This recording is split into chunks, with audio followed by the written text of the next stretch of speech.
Hello दोस्तों, स्वागत है आपका स्लीपी क्लासेस में। दोस्तों, पाकिस्तान ने रिसेंटली जो है 50 JF-17 ब्लॉक 3 फाइटर जेट जो हैं प्रोक्योर कर लिए हुए हैं। ठीक है। और इसकी वजह से क्या है कि काफ़ी ज़्यादा जो इनकी न्यूज़ चल रही है, उनके जो पाकिस्तान के फॉरेन मिनिस्टर हैं शाह महमूद कुरैशी, उन्होंने भी काफ़ी ज़्यादा स्टेटमेंट्स दी हैं। तो एक काइंड ऑफ नैरेटिव चला दिया हुआ है इन्होंने कि इंडिया की तो अब खैर नहीं, बहुत सारी चीज़ें हैं। लेकिन अब देखना ये है कि इनकी जो J-17 जो इन्होंने अपने जेट्स लिए हैं चाइना से, और हमारे जो राफेल जेट्स हैं और S-400 हैं, वो उसकी कैपेबिलिटी कितनी है और मतलब क्या इसके आगे स्कोप है। और मतलब ये भी देखेंगे कि एक्चुअल में जो है क्या ये हमारे जो सिस्टम है इंडिया की उसके मैच के मुताबिक है भी कि नहीं। ठीक है। अब बेसिकली क्या हुआ कि प्राइम मिनिस्टर इमरान खान जो है वो अभी रिसेंटली चाइना से वापस आए और उन्होंने 50 J-17 ब्लॉक 3 फाइटर्स जो हैं वो ले लिए। ठीक है। तो अब ये इंडिया के S-400 एयर डिफेंस सिस्टम को जो टेक ऑन करना चाहते हैं, उसकी जो स्टेल्थ कैरेक्टरिस्टिक्स हैं उस सब पे लेके आने चाहते हैं। लेकिन अभी जिसको फैक्ट्स पे अगर चीज़ें जाएं और फैक्ट्स पे अगर देखें तो एग्जैक्टली पता चलेगा कि हाँ, ये चीज़ कितनी की कारगर हो सकती है। ठीक है।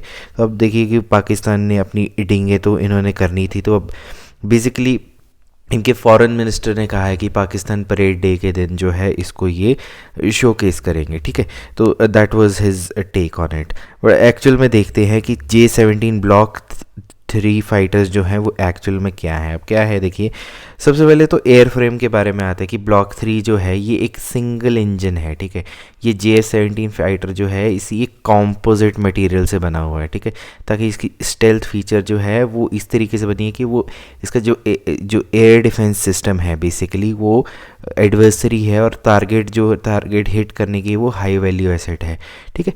लेकिन अगर मतलब ठीक है, इनके पास J-17 है, लेकिन हमारे पास जो है इंडिया का जो इंडिजिनस तेजस फाइटर एयरक्राफ्ट है उसमें भी हमारा जो 45% जो है कॉम्पोजिट मटेरियल लगा हुआ है। लेकिन इसका मतलब ये नहीं है कि they can take over it, क्योंकि हमारे पास S-400 सिस्टम है जो कि चाइनीज़ PLA के पास भी है, और उन्होंने अपने जो S-400 सिस्टम है लद्दाख और अरुणाचल प्रदेश के आसपास लगाया हुआ है। अब J-17 जो है वो सेम जो है, इसके पास जो रशियन का RD बेसिकली क्या है, इसके पास RD-33 का इंजन है जो कि इंडिया के MiG-29 जो है डिफेंस फाइटर जेट जो है यूज़ करते हैं। ठीक है। और इसमें जो है सबसे ज़्यादा हमें भी प्रॉब्लम आती है कि मेंटेनेंस और स्पेयर पार्ट इश्यूज़ का आते हैं। और नॉट टू मेंशन कि अभिनंदन की जो डॉग फाइट हुई थी, ठीक है, वो भी उसमें भी MiG-29 एयरक्राफ्ट ही यूज़ हुआ था। ठीक है दोस्तों, तो ये था हमारे J-17 का। अब बेसिकली आगे देखते हैं कि इंडिया के पास S-400 है में या फिर और भी बहुत ज़्यादा चीज़ें हैं। तो अब क्या है, अगर सपोज़ हमारी अगर एक्चुअल में फ़ाइट हो जाती है तो क्या है। देखिए, S-400 सिस्टम जो है सिर्फ ऐसा ही नहीं है कि it's not about shooting enemy planes from the sky. ये जो है पाकिस्तान एयरफोर्स की ट्रांस फ्रंटियर विजिबिलिटी को जो है वो पुश करेगा। ठीक है। जैसे AWACS है हमारा एयरबोर्न अर्ली वार्निंग सिस्टम, या फिर स्ट्रैटेजिक रेकी सिस्टम है जो कि F-16 के साथ लगा होता है, उसको वो पुश बैक कर सकता है। इसका मतलब क्या हुआ, इसका मतलब होगा कि पाकिस्तान एयरफोर्स जो है वो एयरबोर्न अर्ली वार्निंग सिस्टम या फिर जो हमारी डीप पेनिट्रेशन रेडार्स हैं जैसे कि S-400, वो उसको जो है हॉस्टिलिटी के टाइम पे टेक डाउन कर लेगा। इसकी वजह से क्या है कि पाकिस्तान की जो J-17 फाइटर जो हैं वो फाइट करेंगे विदाउट सपोर्ट ऑफ AWACS या फिर जो चाइनीज़ रेडार है। ठीक है। अब देखिए कि इंडियन एयरफोर्स का जो क्या है, इंडियन एयरफोर्स का जो मल्टी लेयर डिफेंस सिस्टम है वो सिर्फ S-400 पे ही रिलाई नहीं करता है। हमारे पास राफेल एयरक्राफ्ट भी है।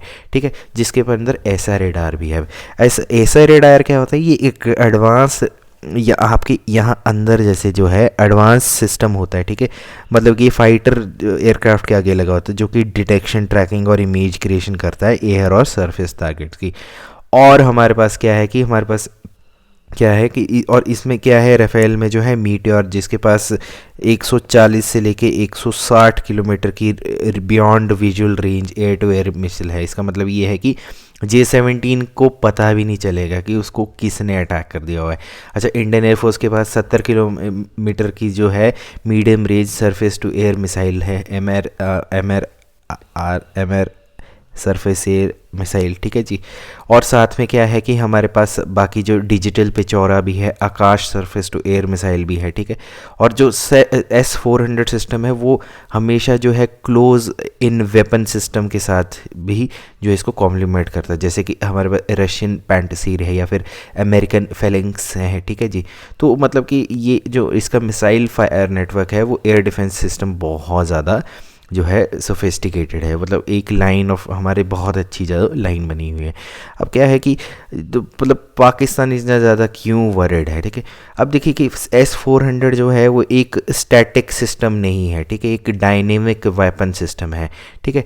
और इसकी वजह से क्या है कि जो पाकिस्तान एयरफोर्स है वो इतनी कॉन्फिडेंट नहीं हो सकती J-17 फाइटर एयरक्राफ्ट के साथ।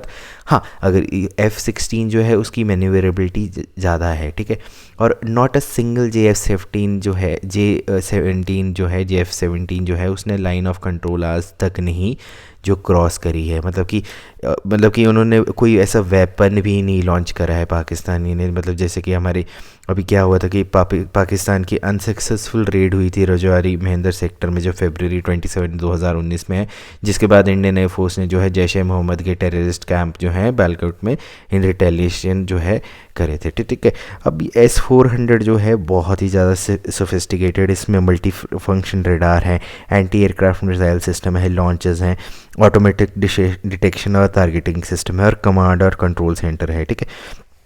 तो इंडिया के पास जो है मतलब कि अगर मतलब पाकिस्तान बहुत फ्लॉन्ट भी कर ले तो JF-17 जो है बस कागज़ी ही कार्रवाई है उसमें, it can not match up with the standard of India. So दोस्तों ये थे आज का जो करंट अफेयर्स है। आई होप आपको इसके बारे में थोड़ा सा पता हो।